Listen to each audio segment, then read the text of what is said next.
The movie opens with a flashback inside a meeting room at a shopping mall in the city of Karhan.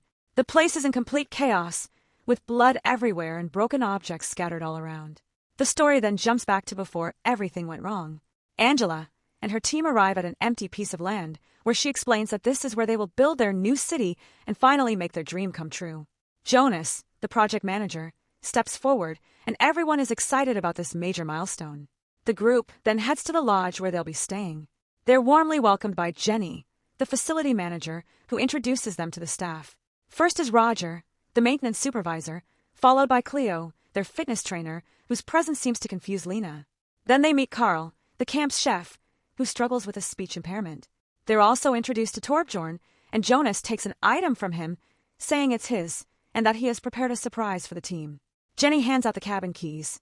Eva and Lena are assigned to the first cabin, Yuna and Kian to the second, Amir and Torbjorn to the third, and Nadia and Ant to the fourth. Nadia questions the unusual arrangement, and Jenny explains that she paired everyone based on their zodiac signs, saying her Cancer sign is highly compatible with Scorpio. As a result, Angela ends up staying alone in her own cabin. While settling in, Angela finds a magazine featuring photos of a team, and Jonas proudly points them out. Jenny tells everyone that the new shopping center will be a huge opportunity for the town, and Angela says that's exactly why they're here. However, she gets irritated when Ant remarks that they only came because this was the only place willing to host them.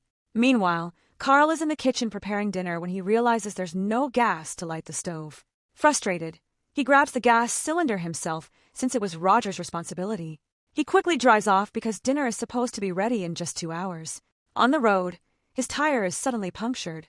When he gets out to inspect it, he discovers a wooden board covered with nails lodged in the tire. He walks into the nearby forest and notices strange strings hanging between the trees. As he starts gathering them, someone suddenly appears behind him and attacks. Back at the lodge, Jonas and Kian are in their room, and it's clear they're hiding a secret. Kian doesn't want Jonas to talk about it yet. Later, Angela gathers everyone for a meeting and plays the promotional video once Roger gets the internet working. The video presents Karhan as the city of dreams, a peaceful and safe place where people live together in harmony. Angela is thrilled by the presentation, but the rest of the team seems unimpressed. Jonas, being the project manager, is the only one who shares her excitement.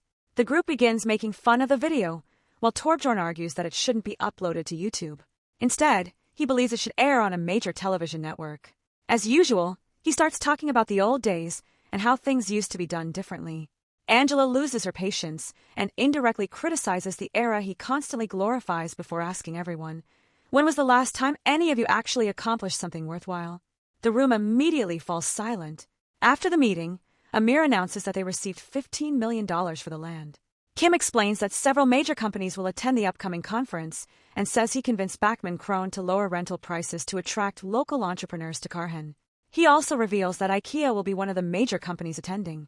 Later, Amir notices Lena standing by herself. He approaches her and apologizes for not defending her when she took medical leave. Lena tells him that he's the only person in the entire group she can actually tolerate. When everyone returns to the meeting, Nadia speaks with Angela while Lena reviews the contracts. She points out that the landowner should have received compensation after his property was demolished. Jonas immediately glares at her because he handled all the paperwork and secretly replaced the original contracts, tricking the owner into signing a completely different agreement. As everyone heads out for lunch, Jenny becomes increasingly anxious and rushes to prepare whatever food she can because Carl is late and no longer answering his phone. At one point, Jonas walks over to Lena, snatches the sandwich out of her hand, throws it away and walks off. Lena begins to feel that something is seriously wrong with the people around her. Moments later, Jonas approaches her privately and warns her not to question the validity of the signatures in front of the group again. He tells her to stay focused because the signature is hers, but says she's no longer able to tell the difference between truth and lies. Elsewhere, after finishing his work, Roger notices someone wearing a strange mask walking past him. He later sits down to relax with a drink, but the masked figure suddenly attacks him, stabs him to death with a knife, then picks up a rock and starts scratching his own head in a disturbingly bizarre manner. Afterward, the killer places rocks on his body, wraps himself in a piece of cloth, and throws the body into the lake while everyone else is distracted, singing in the water. At that moment, a strange character enters and performs a short show for the group. They call the character Suits, the symbolic mascot of Karhan. Jonas becomes furious, tears off the mask, yells at everyone, and storms away. Later, Angela sits down with him and tells him he'll have the honor of breaking ground for the project. She opens a case and hands him a golden shovel, making him extremely happy. The group then heads outside, where Cleo gathers everyone's cell phones and locks them inside a single box before telling them to get ready for their outdoor activity. Meanwhile, Lena talks to Amir about what happened to the farm owner. She insists that they should have compensated him for his land and reveals that she never signed the contracts because someone forged her signature. She's shocked to learn that Paulson, the farm owner, took his own life after hearing the news. The team enters the forest and splits into two groups for a series of team-building challenges. Jonas's team wins the first challenge, and everyone tries to strengthen their relationships and become a more united team, although tension and disagreement still remain. Next, they arrive at a dangerous swing challenge. Cleo chooses Lena to go first, but she's terrified. Jonas starts mocking her, so she tries to prove herself. Just as she's about to take on the challenge, the killer sneaks in, steals everyone's phones from the storage box, and disappears. At the same time, Jenny searches for Roger or anyone else, but the entire place is completely empty. She hears a strange noise downstairs and goes to investigate. She finds a door standing open, closes it, then heads upstairs and discovers that the internet router has been smashed. She then notices someone hiding behind a door. Suddenly, the masked figure jumps out and begins chasing her. She runs all the way to the kitchen, desperately avoiding his attacks, but he eventually knocks her to the floor by throwing a frying pan at her. He picks it up and repeatedly smashes it into her head until she dies, proving just how brutally insane he is. He then hides her body. Meanwhile, Lena escapes and sneaks into Jonas and Kian's cabin through a window. She turns on Jonas's laptop and discovers messages between him and Bachman Crone about their secret agreements. She copies all the files onto a flash drive. By the time everyone returns from the activities, Kian wants to record the group and asks Cleo for their phones. When she can't find them, she immediately panics. Jonas gets angry and heads into his room, while Lena quietly hides underneath the bed.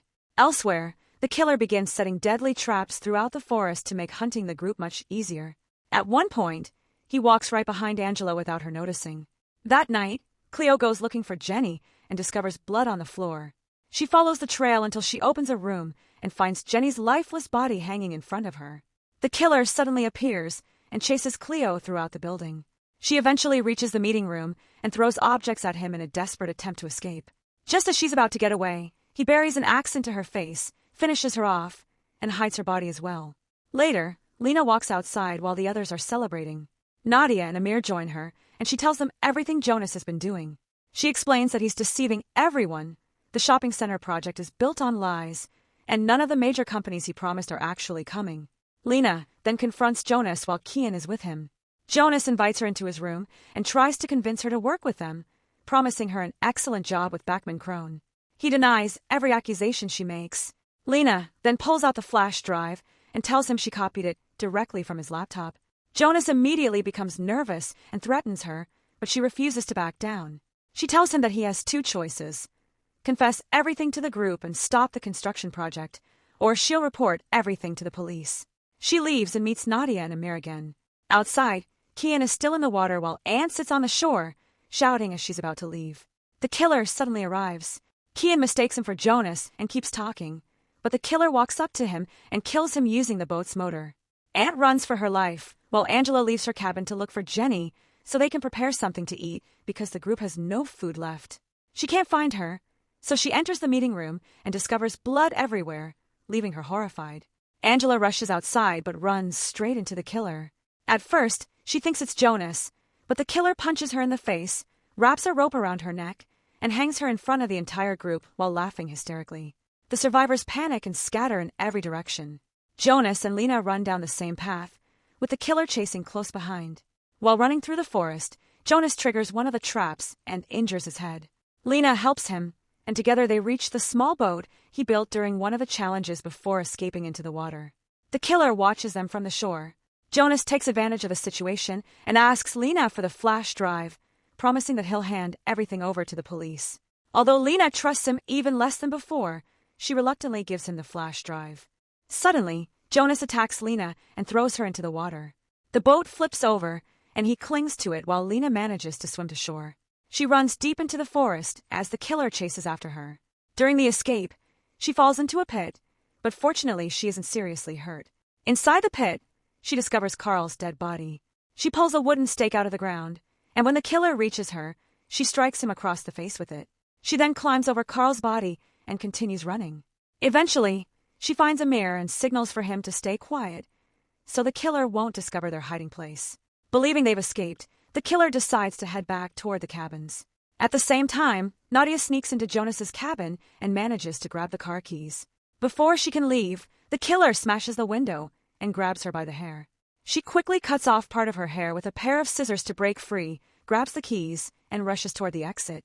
The killer blocks the doorway, but just then the power goes out. Nadia takes advantage of the darkness and escapes while the killer follows, still wounded by the scissors. She reaches Torbjorn and Eva and tells them she got the car keys. However, they watch in horror as the killer sets the car on fire using the fireworks they had brought with them. Moments later, they hear a noise downstairs. Everyone grabs a weapon and prepares for a final confrontation. When the door opens, they scream in fear, only to realize it's Lena and Amir. The group begins trying to figure out who the killer really is. They wonder if it could be Franz, the man they wronged by forcing him to sell his house. Then they remember Ant. She's hiding behind one of the cabins when someone approaches her. She screams, only to discover it's Jonas. The two go inside a room where Jonas tries to stitch up the wound on his head but can't do it himself. Ant helps him sew it shut while he screams in pain. He then looks at himself in the mirror and breaks down in tears, convinced he's becoming a monster. Ant tells him that maybe everything happened because she told Franz they were coming there for the conference. Jonas becomes terrified, convinced everyone is against him. He storms out, jumps onto his motorcycle, and speeds away. Ant tries to stop him, but he shoves her aside, dragging her across the ground before leaving without her. Moments later, the killer approaches Ant believing it's Franz. She reaches up and removes the covering from his head, only to realize it's someone else. Without warning, he strikes her in the head with a sickle. Shocked and barely aware of what's happening, she walks away while singing before finally collapsing. The killer calmly puts his mask back on and continues hunting. Meanwhile, Jonas crashes his motorcycle into an obstacle and falls straight into the lake. Back at the cabins, the survivors desperately search for a way to escape. Lena notices a picture that gives her an idea. She suggests using the dangerous swing to cross the lake, believing it's their only chance to survive. Before leaving, Amir finds an old newspaper revealing the truth. The killer isn't Franz at all. He's Paulson's son, the one who returned from a fishing trip, only to find his father dead by suicide on the family farm. The group continues through the forest together until the killer suddenly appears. Everyone scatters in different directions. Nadia steps into a bear trap and falls to the ground. The killer attacks her, but she fights back fiercely, stabs him in one eye, and escapes while he collapses in pain. Elsewhere, Torbjorn and Eva hide inside one of the cabins. The next morning, they hear someone outside. Torbjorn carefully approaches the door, but the killer bursts in with a chainsaw and slices his ear. Torbjorn holds him off and tells Eva to run, but she refuses to leave him behind. Instead, she strikes the killer in the head, forcing him outside, then quickly slams the door shut. After checking on Torbjorn, he tells Eva they have to finish the killer once and for all. They grab a metal bar and the ceremonial golden shovel before returning to confront him. They open the door but find no one there. Suddenly, the killer attacks Eva from behind and stabs her. Torbjorn spots a fuel canister, grabs it, and sets the killer on fire. Despite being engulfed in flames, the killer extinguishes himself and charges toward them again. Just as he's about to kill them both, Nadia arrives and decapitates him with the golden shovel. Everyone is overwhelmed with relief, believing the nightmare is finally over. At the same time, Lena and Amir reach the swing crossing and open the equipment box. Lena is terrified, but Amir encourages her every step of the way until she climbs up. They begin crossing on the rope, but halfway across Amir notices a row of sharpened stakes directly ahead. Without hesitation, he throws himself into them to save Lena. The stakes pierce his body, and he dies from his injuries. Heartbroken, Lena frees herself from the rope and runs away in tears. Bleeding from her wounds, she discovers the box containing everyone's cell phones. She retrieves her own phone, calls the police, and cries with relief, knowing that help is finally on the way. She continues toward the bridge and spots a police car in the distance. She waves frantically, but the officers don't notice her. Suddenly, Jonas appears and attacks her. They both fall into the lake, where he tries to kill her. Lena fights back with everything she has, climbs on top of him, grabs him by the throat, and rips out a large patch of his hair. Jonas finally dies beneath the water. In the end, Lena returns to town as police officers and paramedics arrive. She is placed inside an ambulance, and Nadia smiles when she sees that Lena survived. The movie ends here. Thank you for watching. Don't forget that your opinion matters, so be sure to leave a comment with your thoughts and subscribe to the channel.